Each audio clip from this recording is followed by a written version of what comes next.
Not backing down. Tonight, protests continue to grow at Bay Area universities, even as some students risk suspension. And now some faculty at one campus are taking action. NBC Bay Area's Marianne Favro is at Stanford with a closer look.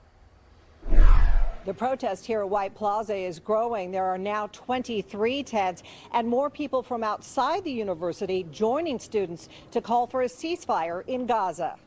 Another night of camping out at Stanford's White Plaza, even though the university has handed out letters to protesters letting them know they could be expelled or possibly even arrested for being here overnight. Whether or not I get arrested is not as important as the liberation of the Palestinian people. Protesters say they want Stanford to take action. I would like the university to cut all of its ties to Israel, to cut all of its ties to companies that aid Israel in funding the war crimes they commit against the Palestinian people. Preliminary results of a recent student election show a majority of undergrad Stanford students support the university issuing a statement on divestment. At Sonoma State, protesters held a rally today and are camped out for a second night as they call for an end to the violence in Gaza.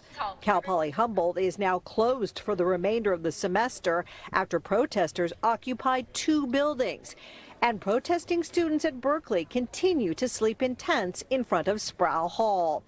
At San Francisco State, students plan to hold a rally tomorrow, and professors have formed a local chapter of Faculty for Justice in Palestine to support them. We're advising the university under no circumstances to deploy police.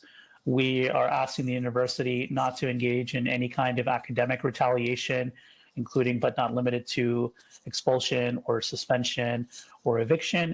USC has already canceled its commencement because of on-campus protests, and many students in the Bay Area are wondering what might be next for them. We reached out to Stanford University, which reiterated that having people camp out here overnight is a safety issue. And they've also begun referring names of student protesters for conduct review. At Stanford, Marianne Favro, NBC Bay Area News.